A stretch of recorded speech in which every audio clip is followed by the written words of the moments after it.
Let me tell you a story about a place that's become our family's haven. We call it The Rock.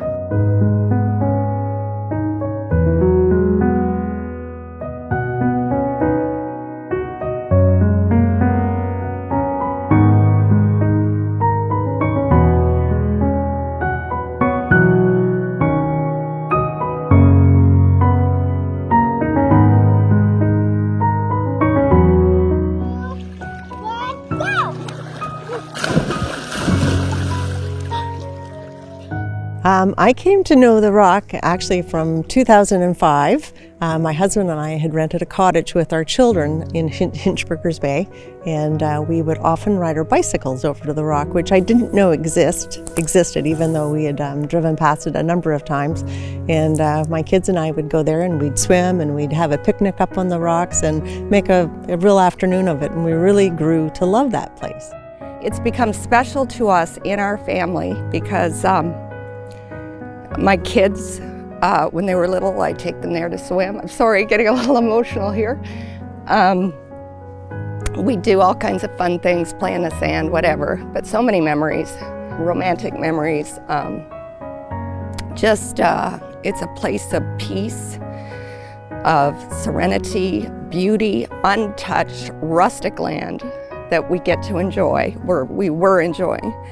And it's really, really close to my heart.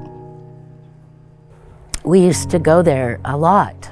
We'd pack a picnic, we'd take friends, my parents. It was just this, beautiful, beautiful place. It's just a beautiful place that we can all congregate and hang out, be connected with nature. Yeah, it was just a place where we all like to be around each other.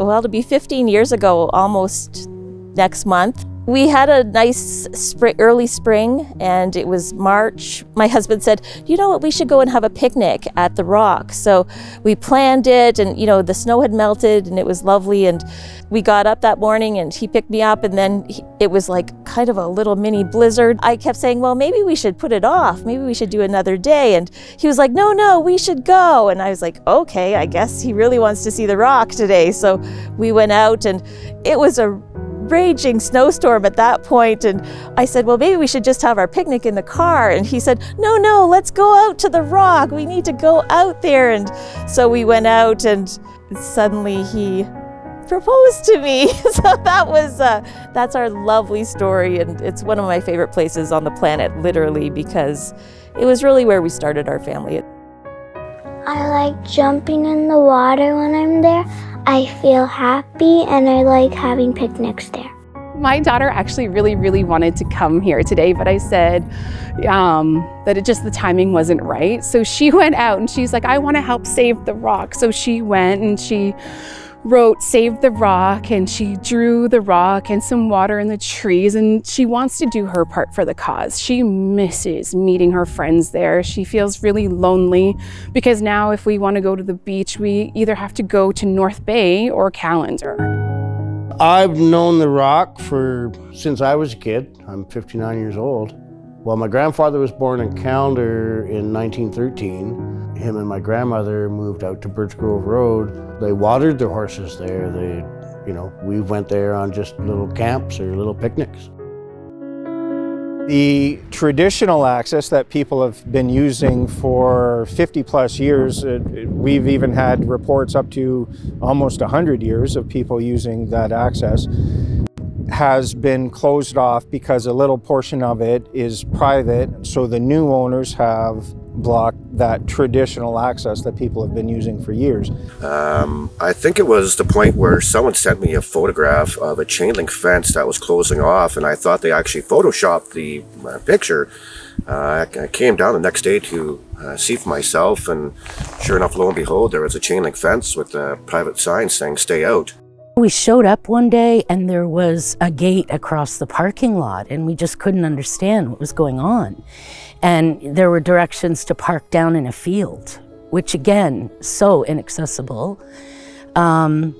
So it took us a long time to figure out what had gone on. It was pretty devastating to hear about it, and there was a little part of you that just, you didn't want to believe that you could be stopped from going there, you know, that access could be denied. It was something that you always counted on, a place that was always there. Even if you don't go all the time, it's a space that you know is there and is special, and, you know, a green space that's available to people. And so it was pretty devastating to hear about it, and definitely wanted to get connected and find ways where we could help, maybe support, you know, a cause to make sure we could keep access and be able to go there. We were all upset with it because it really eliminates one of the few public places that we have in Nipissing for everybody to enjoy. And it makes me sad to think that we've come to a point in time where you can only enjoy the waterfront if you have some level of wealth to be able to buy your own shoreline. And it disturbs me, quite frankly, because there's a number of families that it completely discriminates against. And we as members of this community need to preserve that access to everyone, not just those with the money to buy it. And that is a special place. I know that it's been special for generations because we've been told by many neighbors. One day we would just be gathering, next day there was no trespassing signs. And I'm a firm believer, if there's a sign, then you need to stop, wait, think, and then kind of go from there. So we stopped going as much because we felt a little uncomfortable. And then all of a sudden they erected the fence. And my heart stopped. They need to just like reverse everything they've done. You know, I mean, it's a legal matter about land and protecting land and listening to those who vote you in, right?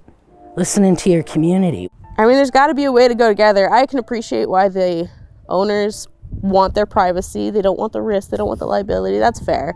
But there's got to be a solution to finding an in-between where they can have their portion that is theirs and they rightfully own it.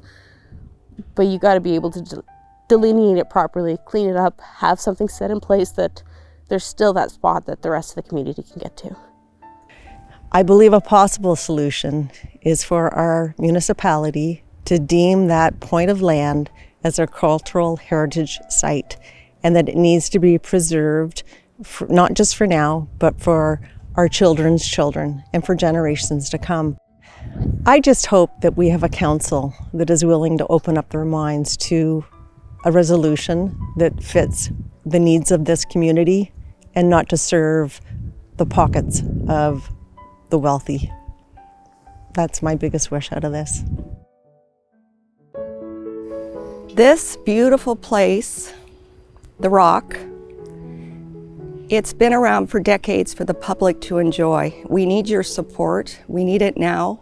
We hope you're with us because we're not going to have this place if we don't have your support, and we need you now. So I really hope you join us in being part of our community and that we can restore the public access to the Rock.